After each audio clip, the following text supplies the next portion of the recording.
નમસ્કાર ખેડૂત મિત્રો, આપણા ખેડૂત મિત્રોની પોતાની યુટ્યુબ ચેનલમાં આપનું સૌનું સ્વાગત કરું છું. તો આપણી સાથે છે જૂનાગઢ કૃષિ યુનિવર્સિટી ફળ સંશોધન કેન્દ્ર મહુવા ખેતીવાડી અધિકારી વિપુલભાઈ બાંભણિયા. તો તેમની પાસેથી આપણે જાણીશું કે જે નારિયેળી છે તેની ખેતી કઈ રીતના કરવી, કઈ રીતના તેની માવજત કરવી, વેરાયટી કઈ રીતના પસંદ કરવી. તો વિડીયો છે નોલેજબલ થવાનો છે. વિડીયોમાં તમને પૂરેપૂરી માહિતી મળવાની છે. તો વિડીયોને છે તે તમે પૂરેપૂરો જોજો, જેથી કરીને તમને સંપૂર્ણ માહિતી છે તે મળે. તો આપણે વિપુલભાઈને કહીએ કે નારિયેળીની કઈ રીતના આપણે ખેતી કરવી, ખાતર વ્યવસ્થાપન છે, પાણી છે, તે કઈ રીતના મેનેજ કરવું. તો પહેલાં તો વિપુલભાઈનું આપણે સ્વાગત કરીએ આપણી યુટ્યુબ ચેનલમાં. નમસ્કાર મિત્રો, આજે આપણે નાળિયેરીની ખેતી છે એની વિશે જે મેજર પ્રશ્નો છે નાળિયેરીની અંદર, વેરાયટી કઈ વાવવી, ક્યારે વાવવી, એનો સમય શું છે, ખાતર ક્યારે આપવું, પાણી કેટલું આપવું, ક્યારે આપવું, વેરાયટી આપણી જમીન કેવી છે, કઈ જમીન એને અનુકૂળ આવે, રોગ જેવા તેમાં કયા આવે, હાર્વેસ્ટિંગ આપણે કઈ રીતે કરવું અથવા કયા ટાઈમે છે એ કરવું, જેથી કરીને આપણને ભાવ છે બજારની અંદર સારા મળે. તો આ બધી વાત છે એની વિશે જે આપણા મેજર પ્રશ્નો છે એની વિશે આપણે થોડીક વાત છે એ ચર્ચા કરવાના છીએ. તો સૌથી પહેલી જે વસ્તુ છે કે ભાઈ નાળિયેરી છે એને હવામાન કેવું જોઈએ. તો નાળિયેરીની અંદર ખાસ કરીને જે દરિયા કિનારાનો પટ્ટો છે, ખાસ કરીને જે દરિયાથી 15થી 20 કિલોમીટરની રેન્જમાં જે કાંઈ આપણો ભૌગોલિક વિસ્તાર આવતો હોય તો એની અંદર નાળિયેરી છે એ સારામાં સારી થાય. એટલે પહેલાં આબોહવા છે એ ખૂબ જરૂરી છે. પછી આ નાળિયેરીનો પાક છે એને તમે રાજકોટ, અમદાવાદ કે અમરેલી બાજુ કે આપણે જેસર બાજુ તમે સૂકા વિસ્તારની અંદર નાખી દો તો ત્યાં એનો કોઈ એટલો બધો મતલબ અથવા જે એનું પ્રોડક્શન છે એ અહીંયા જે તમને મળે દરિયાના કિનારે એ ત્યાં એટલું મળવાનું નથી.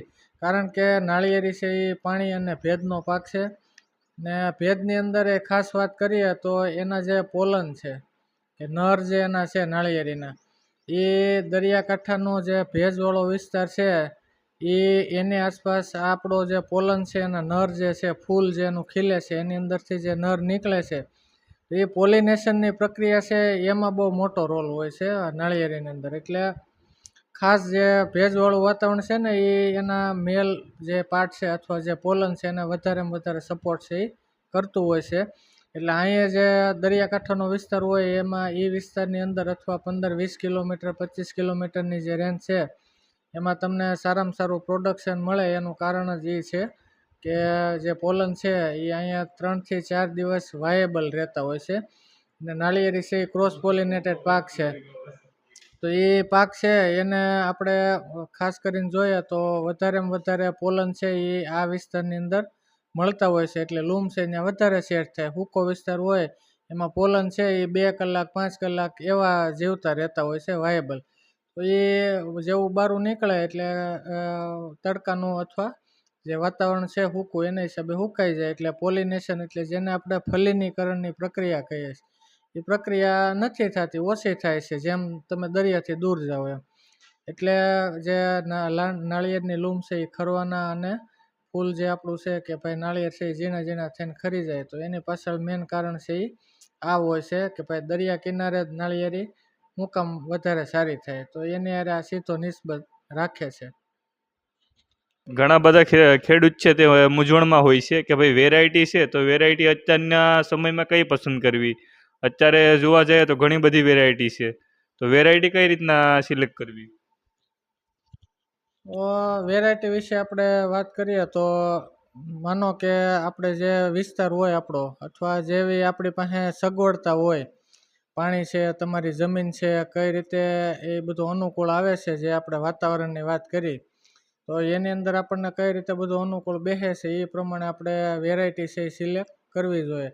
તો વેરાયટીની અંદર સૌથી પહેલી જે વેરાયટી છે જેને આપણે વેસ્ટ કોસ્ટ ટોલ કહીએ છીએ, દેશી જાત, જે આપણી જૂની ઘણા વર્ષોથી નદી કિનારે અને નાળિયેરી આપણે જે પહેલાં વાત કરતા, ગીત ગાતા, તો એવી રીતે જે દરિયાના કાંઠે જે પહેલાં ઊંચી જાતો જે હતી એ બધી આપણે દેશી વેરાયટી કહેવાય.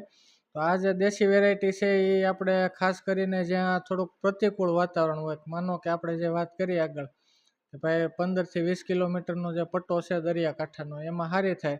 આ દેશી છે એ થોડીક હાર્ડ વેરાયટી આવે એટલે થોડીક એનાથી તમે દૂર જાઓ અને જો આપણે દરિયાઓ નજીક આપણીથી ન હોય અને આપણે વેરાયટી નાળિયેરી અથવા કોઈ પણ જાત કરવી હોય તો એની અંદર સૌથી બેસ્ટ છે એ આપણે આ જે વેસ્ટ કોસ્ટ ટોલ એટલે કે દેશી જાત છે એ સારામાં સારી આપણને એવરેજ જે આપણું પ્રોડક્શન છે થોડુંક નબળું પાણી હોય નબળી જમીન હોય તો એની અંદર પણ એ ટકી રહેશે. પરંતુ મિત્રો ડ્રોબેક એનો એ છે કે થોડુંક ખેડૂતો અત્યારે ઝડપી આપણે જમાનાની અંદર પ્રોડક્શન ઝડપથી લેવા માગતા હોય છે. તો આ વેરાયટી છે એ તમને થોડુંક લાંબા ગાળાનો પાક છે એટલે એ જે વેરાયટી છે એ આપણે ખાસ થોડીક મોડી આવે છે કે ભાઈ 5-6 વર્ષ પછી તમને પ્રોડક્શન છે એ તમારું ધીમે ધીમે એની અંદર ચાલુ છે એ થતું હોય છે. તો આ જે વેરાયટી છે જ્યાં હાર્ડ અથવા જ્યાં પાણીની થોડીક તકલીફ છે જમીનની થોડીક નબળી જમીન છે એવા જે વિસ્તાર છે એની અંદર આ વેરાયટી છે આપણે સારામાં સારી થઈ શકે. બીજી જે વેરાયટી છે જેને આપણે લોટણ અથવા ગુડાજલી જેને ડ્વાર્ફ ગ્રીનના નામથી ઓળખીએ છીએ જે સ્પેશિયલ આપણે ત્રોફા માટેની વેરાયટી છે.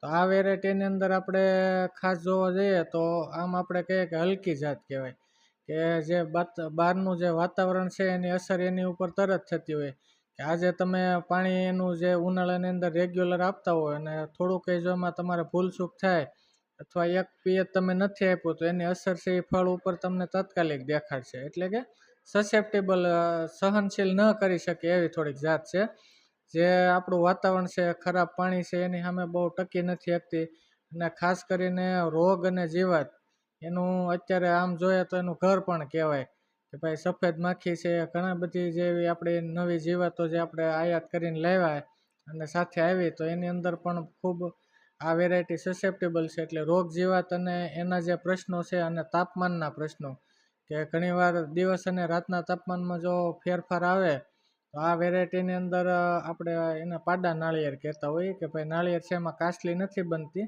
અને નાળિયેર છે આપણા ખાલી રહી જતા એમનેમ લીલું ખાલી નાળિયેર છે એમનેમ જળવાઈ રહે અંદર કોઈ ગર્થ અથવા સીડ એમાં હોતું નથી. તો આવા પ્રશ્નો છે એ આ જાતની અંદર થોડાક વધારે આવતા હોય છે.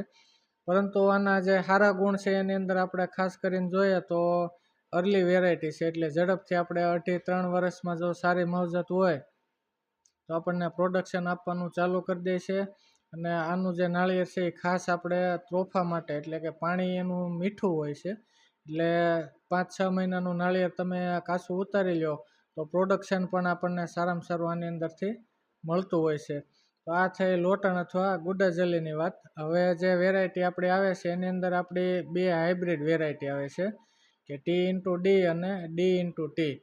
તો જે આ આપણું એક ક્રોસ કરેલી વેરાયટી છે કે ભાઈ જેની અંદર આપણે હાઇબ્રિડ જેને કહીએ છીએ કે ભાઈ ગુણ છે સારું પ્રોડક્શન આપતું હોય અને જે બધાય ગુણ છે એ એની અંદર હોય અને આપણા ખેડૂતોને સારામાં સારું પ્રોડક્શન મળે તો એવી જાતની અંદર આપણે આ જે T/D અને D/T આ 2 વેરાયટી છે. તો T/D છે એની અંદર આપણે ટોલ એટલે કે જે આપણે દેશી વેરાયટીની વાત કરી એને આપણે માતા તરીકે લઈએ છીએ અને જે આપણી ગુડાજલી અથવા લોટણ છે ડ્વાર્ફ ગ્રીન છે એને આપણે પિતા તરીકે લઈએ છીએ.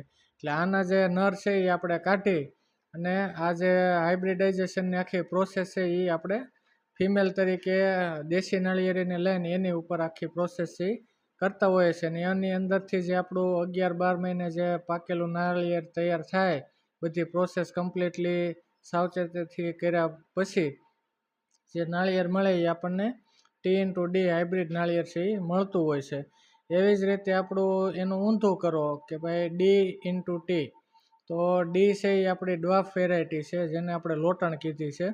તો લોટણ છે એને આપણે આમાં ફિમેલ તરીકે અથવા માતા તરીકે લઈએ છીએ અને જે દેશી વેરાયટી છે વેસ્ટ કોસ્ટ ટોલ તો એને આપણે પિતા તરીકે લઈએ છીએ. તો આ બંને જે વેરાયટી છે એના ગુણધર્મ એવા છે કે હાઈ યીલ્ડિંગ વેરાયટી છે એટલે કે જે અર્લીનેસ છે ઝડપથી આવવા ફૂટી જાય વહેલી આવી જાય એટલે આપણે સમય છે એ આપણો બગડે નહીં. જેમ દેશીમાં તમને વાત કરી 6-7 વર્ષ વયા જાય તો એની જગ્યાએ તમને આ વેરાયટી છે એ 3.5-4 વર્ષે ફળવાનું છે શરૂ થઈ જતું હોય છે અને એકદમ જમીનને અડીને નીચેથી જ નાળિયેર છે એ આપણા આવવા મળતા હોય છે.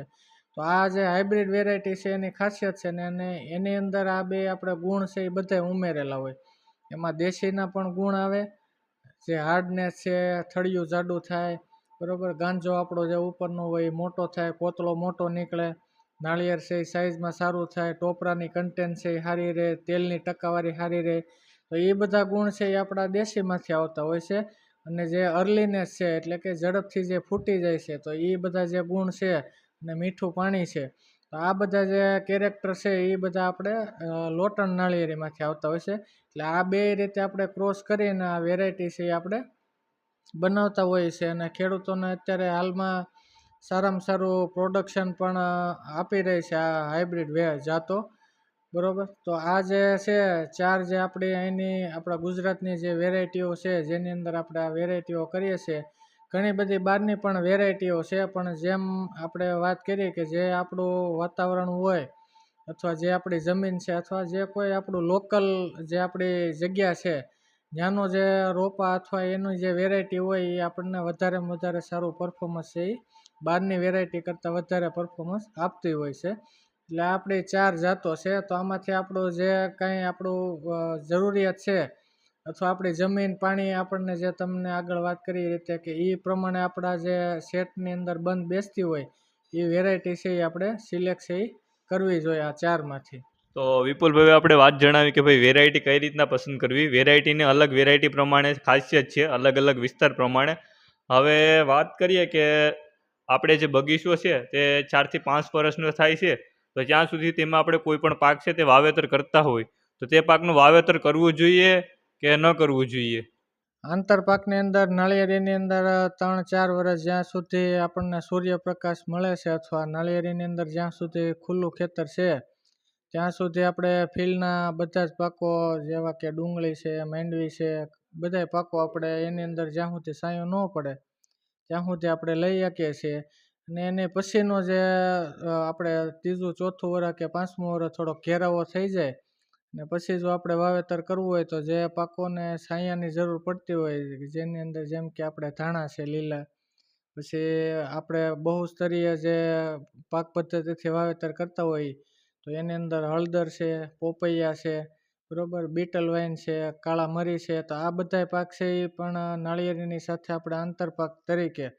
ને ખાસ કરીને જે લોકોને તબેલા હોય તો એની અંદર ઘાસચારાના પાકો જે છે તો એની અંદર આપણે ગૂંથળી જે જુવાર કહીએ છીએ કાંઠાની, તો આ જુવાર છે એનું પણ તમે 4-5 વર્ષ અને એની પછી પણ આગળ તમે એનું જે ઉત્પાદન છે એ ચારા તરીકે લઈ શકો છો. તો આ રીતે આપણે જે 3-4-5 વર્ષનો થાય ત્યાં સુધી પણ બધા પાકો લઈ શકીએ છીએ. અને એની પછી કે જે આપણે વાત કરી કે ભાઈ અમુક કોઈને છાંયાની જરૂર પડતી હોય તો એની અંદર આપણે એ જે પાક છે એને સિલેક્ટ કરી ને આપણે આગળ પણ આપણે 5 વર્ષ પછી પણ એના આંતરપાક છે એ નાળિયેરીની અંદર લઈ શકાય છે અને સારામાં સારી આવક છે એ આપણને એમાંથી મેળવી શકાય છે. પરંતુ અંતર જે છે નાળિયેરીનું એ આપણું પહેલેથી થોડુંક ફિક્સ હોવું જોઈએ કે ભાઈ માનો કે 20x20 નાળિયેરી કરેલી હોય તો એમાં તમને ઝડપથી એ તમારો વિસ્તાર છે એ કવર થઈ જાય. એટલે બેસ્ટ આપણી જે ભલામણ છે એ આપણે માનીએ છીએ ત્યાં સુધી 25x25 ફૂટે જે નાળિયેરીનું વાવેતર આપણે કરીએ એ નાળિયેરી માટે અને આપણે જે અંદર આંતરપાકો કરવાના છે એની માટે પણ બેસ્ટમાં બેસ્ટ આ જે અંતર છે એ ગણાતું હોય છે. તો આપણે 25x25ના અંતરે વાવેતર છે એ કરવું જોઈએ અને એની અંદર આપણે બધા આંતરપાક છે એ પણ કરી શકીએ. તો હવે પાણીની વાત કરીએ કે પાણીમાં અમુક ખેડૂતને મૂંઝવણ હોય છે. અમુક ખેડૂત કહેતા હોય કે જે ટપક છે તે ટપક સિંચાઈ છે તે વાપરવી જોઈએ, અને અમુક ખેડૂતના અનુભવ એમ કહી કે જે ધોરિયા પિયત છે એ વાપરવી જોઈએ. તો તમારું આના વિશે શું કહેવું? પાણીની અંદર આપણે વાત કરીએ તો જેમ પહેલાં તમને કીધું એમ કે નાળિયેરી છે એ પાણીનો જ પાક છે. જેટલું મેક્સિમમ પાણી એને મળે એટલું એની અંદર એના જે નાળિયેર છે એની સાઇઝમાં અને એનું જે આપણે આવરણ કહીએ કે ભાઈ વધારે નાળિયેર આપણને મળે અને સારી સાઇઝના એકદમ ગ્રીન નાળિયેર છે એ પાણીના હિસાબે જ મળતા હોય છે. તો પાણીની આપણે વાત કરીએ તો ટપક જે પદ્ધતિ છે અથવા આપણે કોઈ પણ બીજી પદ્ધતિ રેન પાઇપ કે કોઈ પણ પદ્ધતિ આપણે વાપરતા હોઈએ તો એ 4-5 વર્ષ જ્યાં સુધી આપણું ફૂલ પ્રોડક્શનમાં નાળિયેરી નથી આવતી ત્યાં સુધી આપણે એને ઉછેરવા માટે 5 લીટર કે 7 લીટર પ્રતિ કલાક વાળા જે ટપકિયા છે એ ગોઠવીને આપણે એનો ઉછેર છે એ આરામથી ટપકથી પણ કરી શકીએ. પરંતુ નાળિયેરીનું મિત્રો તમને બધાને ખ્યાલ જ હશે કે એમાં કોઈ ટેપ રૂટ સિસ્ટમ નથી હોતી, ફાઇબરસ રૂટ સિસ્ટમ હોય છે. એટલે કે ફરતા એને જે નાના નાના મૂળિયા છે આપણે ઈંટોણીના આકારે ફરતા હોય છે. એટલે નજીકમાં ત્યાં તમે ટપકથી પાણી આપશો તો એ એટલામાં જ ત્યાં પાણી એટલામાં જ લેશે. પરંતુ ટપક જે છે એને આપણે વાળીને જો ચારેય બાજુ ગોળ આમ રાખી અને ચારેય બાજુ પાણીના ટીપા પડે 5-5 લીટર પ્રતિ કલાકની ઝડપથી, બરાબર. તો 2-3 કલાક આપણે એ પાણી છે એ આપીએ ને જો એને ફરતું પાણી થોડુંક થળિયાથી 3-4 ફૂટ દૂર જો આપણે 5 વર્ષની ઉપરની જે નાળિયેરી છે એમાં એ રીતે ગોઠવણી કરવામાં આવે તો એને પાણી જે પૂરતું જોઈએ છે એ મળી રહેતું હોય છે. પણ આમ જોઈએ તો આપણું માનવું એવું છે કે વધારેમાં વધારે જે ફ્લડ સિસ્ટમ અથવા છૂટું પાણી જે આપણે પાઈએ છીએ ક્યારામાં ન પાતા આપણે જે મોટી નાળિયેરી છે એને સાઈડમાં મતલબમાં 4-5 ફૂટ આઘું પણ તમે પાણી આપો તો એના મૂળિયા છે એ ઘણીવાર આપણે અહીંયા જોયું છે કે 15 ફૂટ, 20 ફૂટ, 25-30 ફૂટ સુધી પણ એની પણ આગળ ઘણીવાર જો પાણી ભેદ ન મળે અને જેમ તમે આખું પાણી દેતા જાઓ તો એમ એના મૂળિયાનો વિકાસ છે એ વધારે થતો હોય છે અને પોષણ અને પાણી છે એ વધારે ઉપાડતું હોય છે. તો આપણે જેમ કહીએ કે ભાઈ મૂળિયા છે એના વધારે ખેંચાય એમ. તો એ જે પદ્ધતિ છે તો એની અંદર આપણે ઉછેરવા માટે ટપકનો પણ ઉપયોગ ન કરી શકીએ એવું નથી, કરી શકીએ પણ આપણે રોપા ઉછેરવા માટે અથવા એને ફરતું પાણી મળવું એ જરૂરી છે. આંબો કે આપણા બીજા કોઈ કપાસનો પાક હોય ને ત્યાં તમે એક ડીપરિયું મૂકી દો તો એને પાણી છે એ એના મૂળ રૂટ ઝોનની આસપાસ મળી જતું હોય. પણ નાળિયેરીના મૂળિયા બહુ ફેલાયેલા હોય છે એટલે બને ત્યાં સુધી આપણે જો ફ્લડ ઇરિગેશન આપીએ તો એની અંદર સારામાં સારું માઇક્રો ક્લાઇમેટ પણ આપણે જે ભેજવાળું કીધું ને વાતાવરણ એ પણ જળવાઈ રહે અને ફરતુંથી એને પાણી પણ પૂરતું પ્રમાણમાં મળી રહેતું હોય છે. તો બે પદ્ધતિથી આપણે એનો ઉપયોગ છે એ ઉછેરવા માટે આનો ઉપયોગ કરી શકીએ અને પછી જે મોટા ઝાડ છે તો એની માટે આનો આપણે ફ્લડ ઇરિગેશનનો પણ ઉપયોગ છે એ કરી શકીએ. તો ખાતર વ્યવસ્થાપનની આપણે વાત કરીએ તો નારિયેળી છે તો એમાં અમુક ખેડૂત છે તે દેશી ખાતર નાખતા હોય. તો શું ફક્ત દેશી ખાતર નાખવું જોઈએ કે દેશી ખાતર સિવાયના જે બીજા રાસાયણિક ખાતર છે એ પણ આપણે નાખવા જોઈએ? ખાતરની મિત્રો વાત કરીએ તો આપણે ઘણીવાર બધે વાત કરતા જ હોઈએ છીએ કે નાળિયેરી છે એ આપણને 1 મહિનાની અંદર 1 પાન અને 1 લૂમ આપે છે. એટલે કે 1 લૂમ 12 મહિનામાં 12 લૂમ આવતી હોય એટલે એટલું બધું આપણને પ્રોડક્શન આપતી હોય એટલે ફરજિયાતપણે જે ખાતર છે એની આપણે ખાસ એની અંદર જરૂર છે એ પડતી હોય છે. કેમ કે નાળિયેરી છે એમાં 50% રોલ છે એ ખાતર અને પાણીનો જ છે. બાકી બધા જે ઘટકો છે એ 50%માં આવી જતા હોય. એટલે પાણી અને ખાતર છે એનો ખૂબ આમાં જરૂર રહેતી હોય છે કેમ કે પાક જ એવો છે પાણીનો અને ખાતરનો. તો મિત્રો નાળિયેરીની અંદર આપણે ખાતરની અંદર જો વાત કરીએ તો દેશી કોહવાયેલું છાણિયું ખાતર દર વર્ષે આપણે 2 વાર, એક જૂન જુલાઈ અને એક આપણે જાન્યુઆરી ફેબ્રુઆરી ઉનાળા પહેલાં, તો આ 2 ટાઈમ આપણે ફરજિયાત દેશી ખાતર છે એ 4 ફૂટ આખું ખામણું કરી અથવા આપણે ગોળી અને એની અંદર આપણે આ ખાતર છે એ આપવું જોઈએ જેથી કરીને એના જે એની અંદર સૂક્ષ્મ તત્વો છે નાના નાના જે જરૂર આપણે શાકમાં મીઠા જેટલી થોડીક જ છે પણ એ જો તત્વો નહીં મળે તો તમને એના પ્રોડક્શનની અંદર સીધું છે એ અસર દેખાડતું હોય છે. તો આ જે દેશી ખાતર છે એ તો આપણે ભલામણ બધે છે જ તે કે 50 કિલો દેશી કોહવાયેલું એકદમ હળેલું સાની ભૂકી જેવું ખાતર છે એ વર્ષમાં તમારે 2 વાર આપવાનું હોય છે. અને સાથે સાથે જે 5 વર્ષની ઉપરના અથવા જે આપણું ફૂલ પ્રોડક્શન આપતી જાતો હોય કે ભાઈ હાઇબ્રિડ જાતો છે તો એની અંદર પણ આપણે રાસાયણિક ખાતર પણ ઘણીવાર આપવા પડતા હોય છે પૂરક ખાતર તરીકે. તો એની અંદર ખાસ વાત કરીએ તો સિંગલ સુપર ફોસ્ફેટ છે, એમોનિયમ સલ્ફેટ છે અને પોટાશ છે. તો જે ત્રણેય ખાતર આપણે જે બેલેન્સમાં કહીએ કે ભાઈ નાઇટ્રોજન, ફોસ્ફરસ અને પોટાશ ત્રણેય આ ખાતર આવી જતા હોય એવા ખાતર છે એ આપણે એની અંદર નાખવાના રહેતા હોય છે. તો એની અંદર આપણે વાત કરીએ તો આ જે ખાતર છે એમાં આપણે એમોનિયમ સલ્ફેટ છે અને એસએસપી સિંગલ સુપર ફોસ્ફેટ છે જેની અંદરથી આપણને ફોસ્ફરસ મળે છે અને એમોનિયમ સલ્ફેટમાંથી આપણને નાઇટ્રોજન મળતું હોય છે. તો એની અંદર આપણે અડધી થેલી જે છે આ બંનેની 1-1 થેલી અને અડધી થેલી મ્યુરેટ ઓફ પોટાશ તો આ બંને વસ્તુનો આપણે ઉપયોગ કરી અને એ જે ખાતર છે એને 2.5 થી 3 કિલો જે આપણે દેશી ખાતર તમને આપવાનું કીધું એની સાથે પહેલાં આપણે રાસાયણિક ખાતર આપી અને પછી એની માથે દેશી ખાતર નાખી અને પછી જે આપણો ગોળેલો ભાગ હતો અથવા આપણે જે હરણ બનાવી હતી એને આપણે બૂરી દેવી જોઈએ, જેથી કરીને એના જે તત્વો છે એ આપણે કહીએ કે જે નાઇટ્રોજન જેવા તત્વો છે એ હવામાં ઉડી ન જાય અથવા એનું લીચિંગ ન થઈ જાય. સાથે જો દેશી ખાતર હશે તો એને જે કોહવામાં એટલે કે એની અંદરથી તત્વો છૂટા પાડી અને ઝડપથી છોડને આપી શકશે.